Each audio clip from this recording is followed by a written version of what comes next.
ठीक है। तो आयरन यहाँ पर कितना है 1, हाइड्रोजन कितना है 2, ऑक्सीजन 1।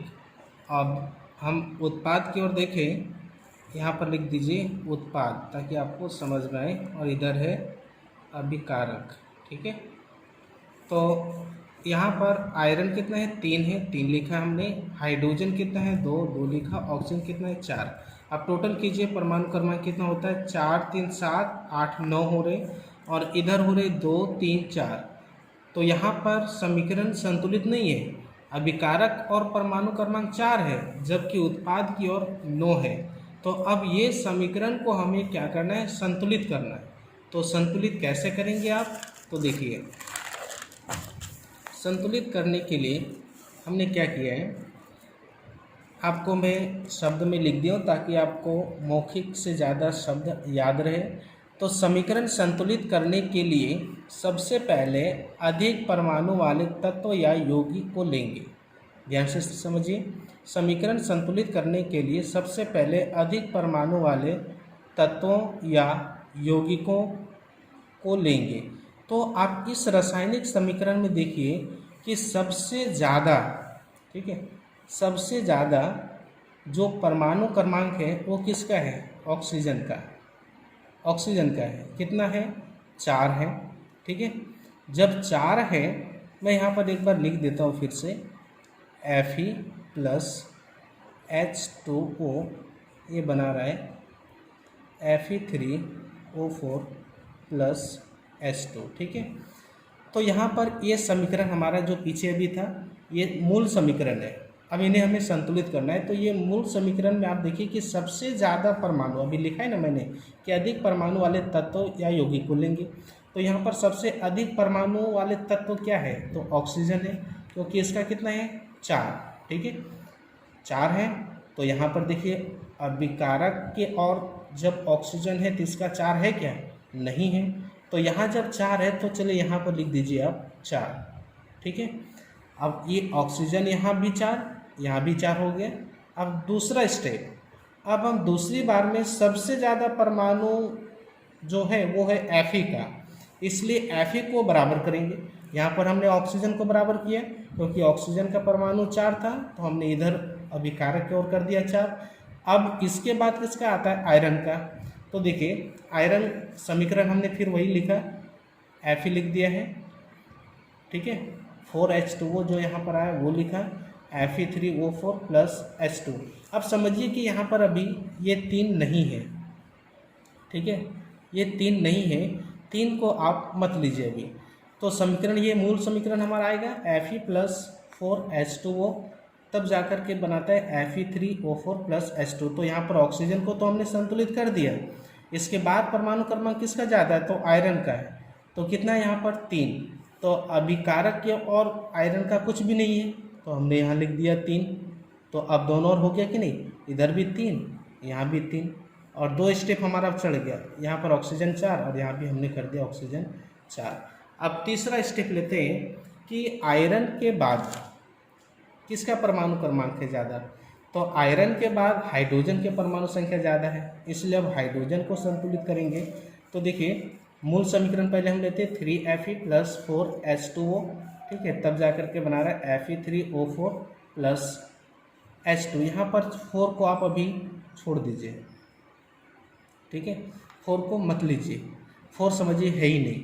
तो यहाँ पर जब 4H2O है तो यहाँ अभिकारक के और हाइड्रोजन कितना हो रहा है, हाइड्रोजन के आगे कितना है 4, यहाँ H2 है कि नहीं, H2 के आगे कितना है 4। तो यहाँ भी हमने कर दिया H2 के आगे 4। तो 4 यहाँ पर 4H2 हो गया, यहाँ भी 4H2 हो गया, 4 ऑक्सीजन हो गया, 4 ऑक्सीजन हो गया, 3 आयरन हो गया, 3 आयरन हो गया। अब यह समीकरण पूर्ण रूप से संतुलित है। बराबर, ये जो समीकरण है अब पूर्ण रूप से संतुलित है, क्योंकि देख लीजिए 3 आयरन 3 आयरन, 4 ऑक्सीजन, यहाँ 4 ऑक्सीजन, 4 दूना 8 हाइड्रोजन, 4 दूना 8 हाइड्रोजन। अब ये पूरी तरह से संतुलित है, लेकिन इसमें कुछ अधूरा अभी भी है। ये समीकरण तो संतुलित हो गया, लेकिन अभी भी इसमें कुछ अधूरा है। अभी भी इसमें कुछ अधूरा है। तो अधूरा क्या है वो देखिए। अब यह समीकरण पूर्ण रूप से संतुलित है, लेकिन इसमें कुछ अधूरा है और वो है रासायनिक अभिक्रिया में भाग लेने वाले पदार्थों की भौतिक अवस्था। रासायनिक अभिक्रिया में भाग लेने वाले पदार्थ की भौतिक अवस्था, यानी मान लीजिए यहाँ पर आयरन है, H2O है, ऑक्सीजन है, हाइड्रोजन है, तो इसकी भौतिक अवस्था क्या है? आप जानते हैं कि कोई भी पदार्थ है उनकी 3 भौतिक अवस्था है, ठोस, द्रव और गैस। तो यहाँ पर हमें इन तत्वों के साथ या इन यौगिकों के साथ इनके भौतिक स्वरूप भी दिखाना है।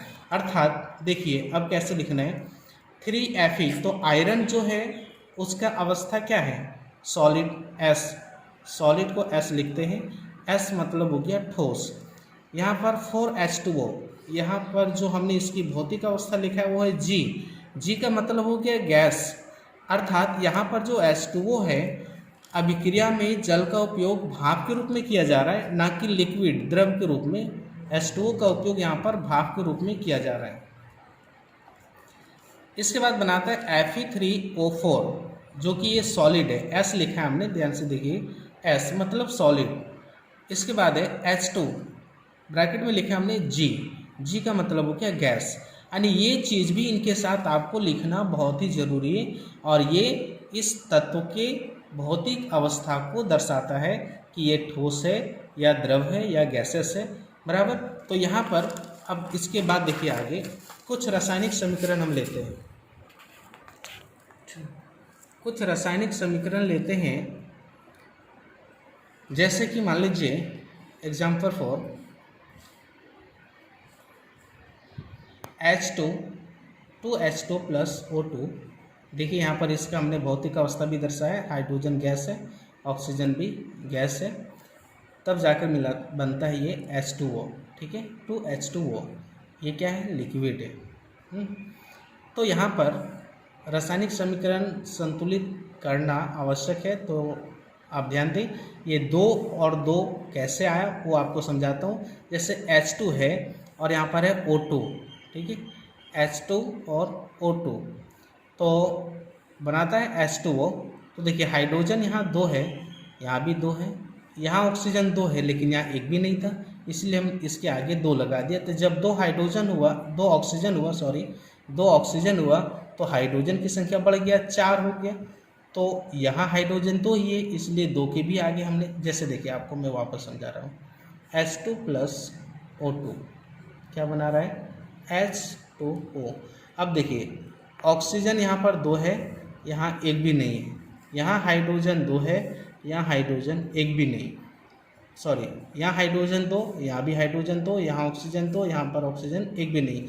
तो ऑक्सीजन को संतुलित करते थे, यहाँ लिख दिया हमने 2, तो 2 ऑक्सीजन हुआ, लेकिन हाइड्रोजन हो गया 2 दूना 4, और यहाँ पर हाइड्रोजन है 2, इसलिए इसके आगे भी हमने लिख दिया 2।